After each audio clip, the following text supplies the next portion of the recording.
Falcon 9's in startup. Dragon isn't started.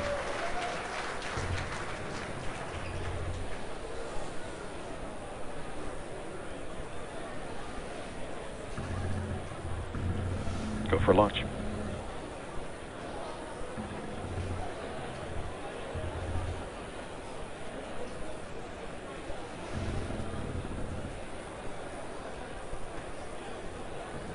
T-minus 30 seconds.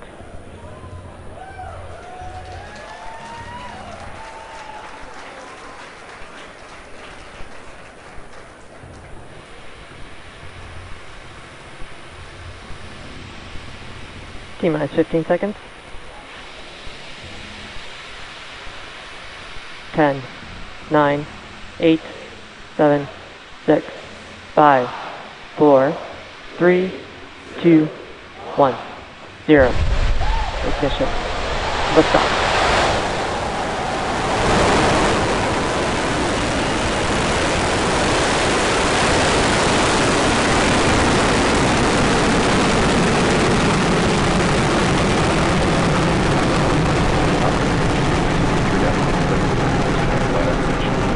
Stage 1 propulsion phenomenal.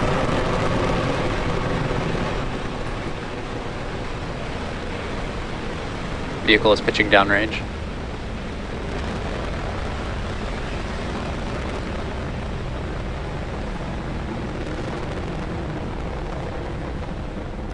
And there is successful liftoff of Falcon 9 carrying our 18th resupply mission on a Dragon spacecraft to the International Space Station. Now we're currently in what we call the throttle bucket, and that's because in about 30 seconds we have an event called maximum dynamic pressure, or max Q. That's the point where the vehicle experiences the highest aerodynamic stresses. So what we do is we bring down the engines a little bit, pass through that point, and then throttle back up once the atmosphere continues to drop off above that point. Vehicle is experiencing maximum aerodynamic pressure. So now we're through that point of maximum dynamic pressure. Now coming up are a series of rapid events, main engine cutoff, then stage separation, followed by second engine start of the second stage's Merlin vacuum engine, and then the first stage is going to conduct a boost back burn, followed by a Dragon nose cone deploy. Now, main engine cutoff, or MECO, is where all 9 Merlin 1D engines on the first stage will shut down.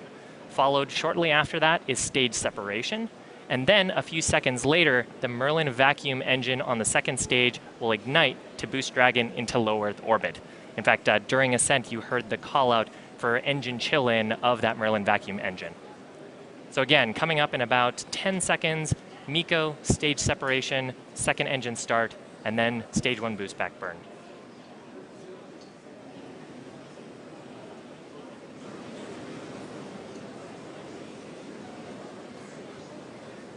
MECO. Stage separation confirmed.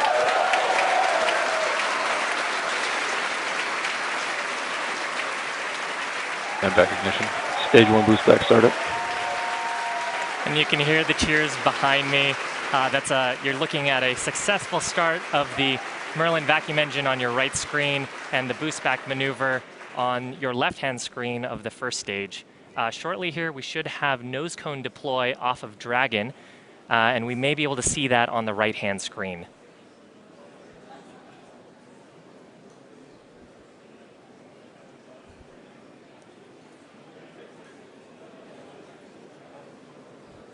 And there goes the nose cone on that right-hand screen. We no longer need it now that we're out of the densest parts of the Earth's atmosphere.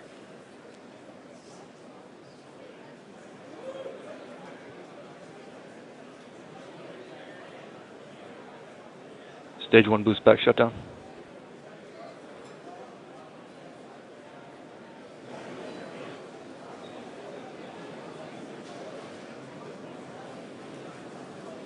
Both vehicles are following nominal trajectories. So in order to make its way back to landing zone 1, the Falcon 9's first stage is going to execute a series of 3 burns. The first of which is the boost back burn. We've just seen that shut down. Of signal Bermuda. It's meant to slow the rocket down and orient it for re-entry. It also helps Falcon 9 laterally return to the landing zone. Liftoff was only a few minutes ago, but we traveled a significant distance horizontally that we want to recoup. Shortly after that first burn initiated, you see some of our titanium grid fins. There's 4 of them. They're located near the top of the first stage. They're deployed at this time and help guide the rocket during descent once the atmosphere is thicker. Now, following that boost back burn, our second burn is executed. It's our entry burn. It's coming up in about 2.5 minutes. It helps the vehicle slow itself down before hitting the dense part of the atmosphere. Failing to perform this burn would put unnecessary strain on the Falcon 9. And lastly, our third burn, the landing burn, happens just before touchdown and takes the booster down softly to land, and our 4 landing legs also deploy during this final burn.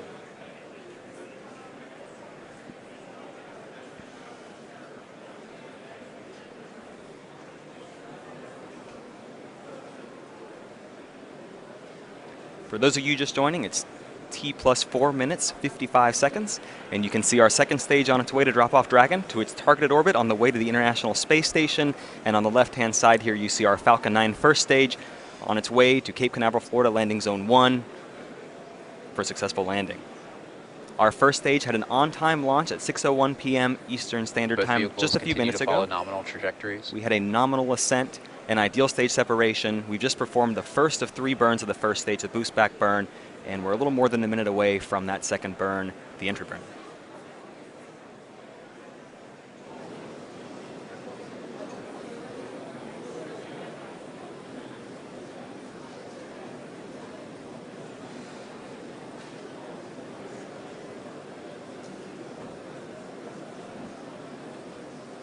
And so you see the second stage's engine is still burning bright, but on the first stage we've used most of our fuel during liftoff, and we only have so much RP1 and liquid oxygen to make those 3 burns. So instead of firing all 9 Merlin 1D engines, we're only going to fire 3 of those for the boost back burn and entry burn, the center Merlin engine and 2 perimeter engines.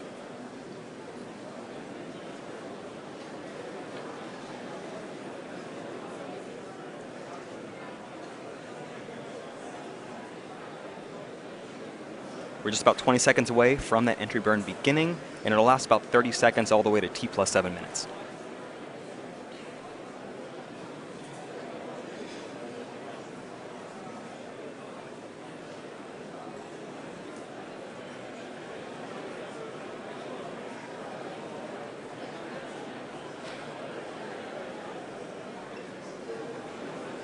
Stage 1 entry burn startup.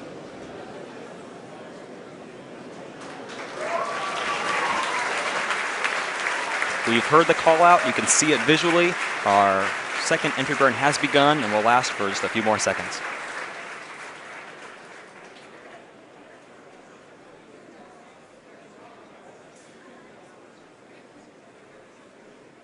Stage 1 entry burn shutdown.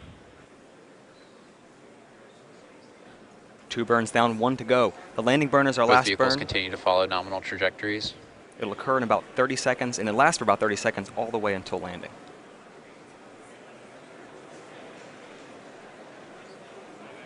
FDS is safed.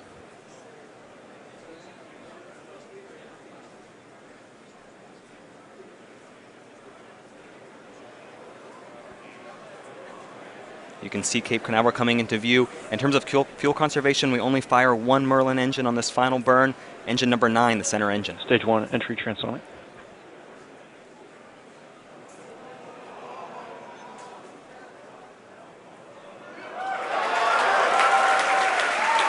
Stage 1 landing brake started. Our landing burn has begun.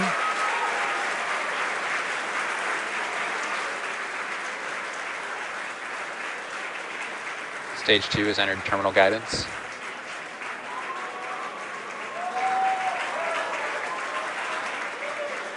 You see the landing legs are deploying.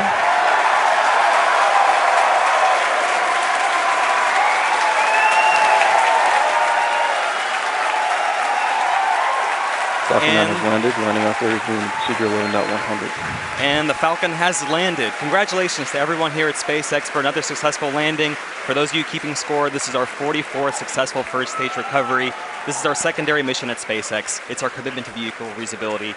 Back to our primary mission.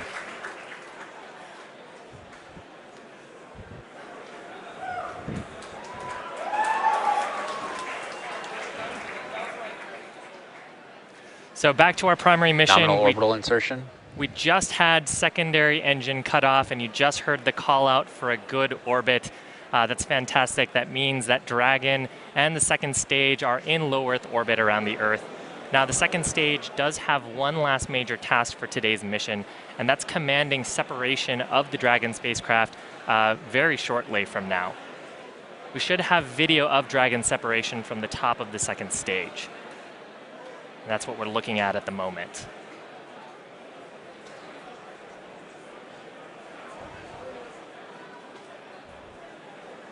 Okay, so shortly here, and now that camera view at the top of the second stage, that looks into Dragon's unpressurized cargo portion. There, you can see it. Dragon separation confirmed. Acquisition of signal, Newfoundland. You can hear the This cheers is behind Dragon me. CC on countdown 1. Dragon senses separation. Off Dragon goes Thanks for for the its ride. mission to the International Space Station. The Dragon team doing a little handoff with Falcon there.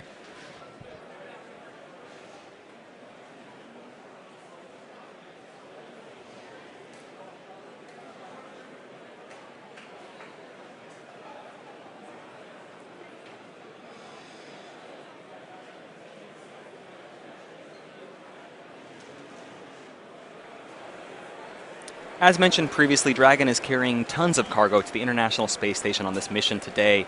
A small portion of the cargo represents supplies for the astronauts, things like food and clothing and personal items, but most of the cargo represents science going up to the space station.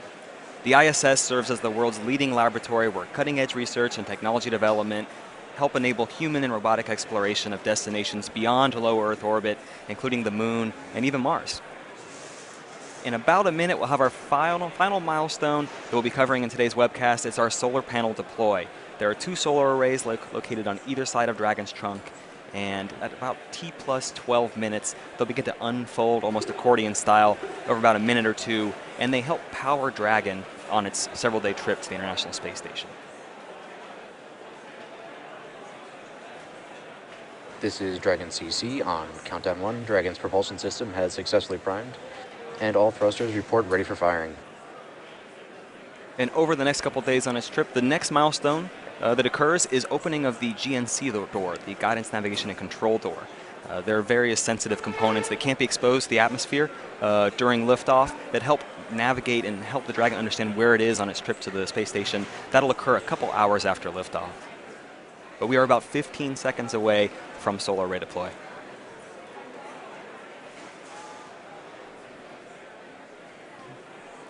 Currently here on the left-hand camera, that's where we're watching for solar array deploy. The solar panels are packed right up against that camera view, and once they deploy, you'll begin to see them expand and see the rest of our gorgeous view here from Dragon as well.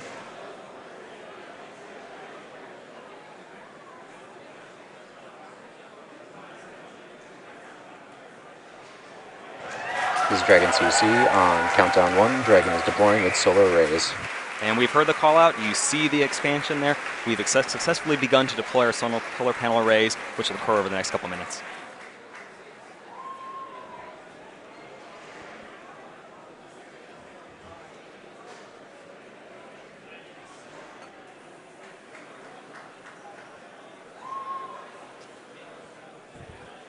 Dragon is now on its way to the International Space Station. That's going to take 2 days Loss of signal, Bermuda. to make it to the International Space Station, and over those 2 days, Dragon will perform a series of orbital height adjust maneuvers with its Draco engines, just until it's a few kilometers away from the International Space Station. Once it's there, it will establish a direct communication link with the International Space Station, and then NASA and SpaceX will perform a series of checks to ensure that Dragon is ready to safely approach. Now once we feel confident, we will initiate that slow approach. And there are several checkpoints along the way where we continue to monitor that we can safely get to the International Space Station. Now, when Dragon is about 10 meters away from the space station, we do need a little bit of help from the crew aboard.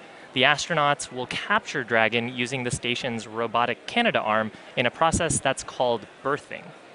Finally, Mission Control in Houston will send commands from the ground for the space station's robotic arm to both rotate and then install Dragon onto the station's Harmony module. Dragon will remain at the space station for about 4 weeks before it will return to Earth with cargo and research. And at this point, we will end our webcast coverage for today's mission. To recap what happened, we had a successful launch of the Falcon 9 at 6:01 p.m. Eastern Time. We had a successful stage separation, a successful 44th landing of our Falcon 9 at Landing Zone 1 at Cape Canaveral, and this is the first time a Dragon capsule is heading for its third trip to the space station. Dragon's arrival, capture, and installation to the ISS will be streamed live on NASA TV starting Saturday, July 27th at 8:30 a.m. Eastern Time. Dragon will spend about 4 weeks, like we mentioned, attached to the space station before returning to Earth with cargo and research to send back. So over the next 2 days, we're going to be posting mission updates on both NASA and SpaceX's social media accounts. So please follow us there if you want to continue to get updates about today's mission. We want to give a big thanks to the Range and the Federal Aviation Administration for their support of today's mission, and a huge thanks to our customer NASA. A big congratulations to them for the 50th anniversary of the moon landing, and thanks for their continued support of SpaceX. Finally, we want to thank all of you, our viewers, for joining us today. And until the next time, we hope you have a great rest of the day.